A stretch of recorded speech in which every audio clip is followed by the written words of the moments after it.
ભારતીય હવામાન વિભાગ આઈએમડીએ દેશના 16 રાજ્યોમાં આગામી 10 કલાક દરમિયાન ભારે વરસાદ, વાવાઝોડા અને તેજ પવનની ચેતવણી જાહેર કરી છે. ચોમાસું હવે વધુ સક્રિય બનતા દિલ્હીથી લઈને ગુજરાત અને બિહાર સુધી અનેક વિસ્તારોમાં વરસાદી માહોલ સર્જાવાની શક્યતા વ્યક્ત કરવામાં આવી છે.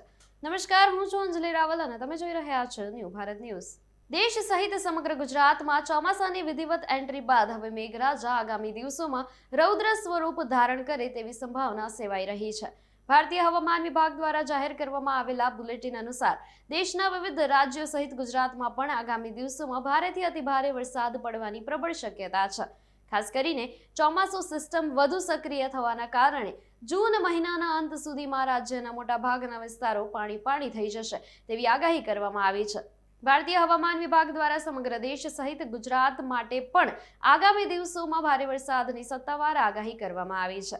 રાજ્યમાં ચોમાસુ સિસ્ટમ વધુ સક્રિય થવાના કારણે આગામી 24 થી 48 કલાક દરમિયાન દક્ષિણ ગુજરાત અને સૌરાષ્ટ્રના દરિયાકાંઠાના વિવિધ જિલ્લાઓમાં મેઘરાજા રૌદ્ર સ્વરૂપ ધારણ કરે તેવી પ્રબળ સંભાવના છે. આ સિવાય મધ્ય અને ઉત્તર ગુજરાતના પંથકોમાં પણ ગાજવીજ સાથે હળવોથી મધ્યમ વરસાદ વરસી શકે છે. જૂન મહિનાના અંત સુધીમાં રાજ્યના મોટાભાગના વિસ્તારોમાં ચોમાસાનો ધમાકેદાર રાઉન્ડ શરૂ થઈ જશે. વરસાદ ખેંચાવાના કારણે ચિંતાતુર બનેલા ખેડૂતો માટે આ આગાહી મોટી રાહત લાવશે, કારણ કે આ વરસાદથી વાવણીના અટકેલા કાર્યોને વેગ મળશે. અમદાવાદ અને સુરત જેવા મોટા શહેરોમાં પણ વાદળછાયા વાતાવરણ વચ્ચે વરસાદી ઝાપટા શરૂ થતા લોકોને અસહ્ય ઉકળાટ અને ગરમીથી મુક્તિ મળી છે. તંત્ર દ્વારા નીચાણવાળા વિસ્તારોને સાબદા રહેવા સૂચના અપાઈ છે. ચોમાસાની આ નવીનતમ સ્થિતિ જોતા સ્પષ્ટ થાય છે કે આગામી દિવસો સમગ્ર રાજ્ય માટે જળબંબોળ સાબિત થઈ શકે છે.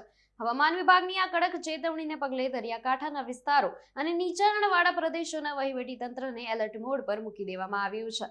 માછીમારોને પણ દરિયો ન ખેડવાની કડક સૂચના આપવામાં આવી છે. હવે જોવાનું એ રહેશે કે મેઘરાજા આ આગાહી મુજબ ક્યાં અને કેટલા મન મૂકીને વરસે છે. આવા જ વેધર અપડેટ્સ માટે જોડાયેલા રહો ન્યૂ ભારત ન્યૂઝ સાથે. નમસ્કાર.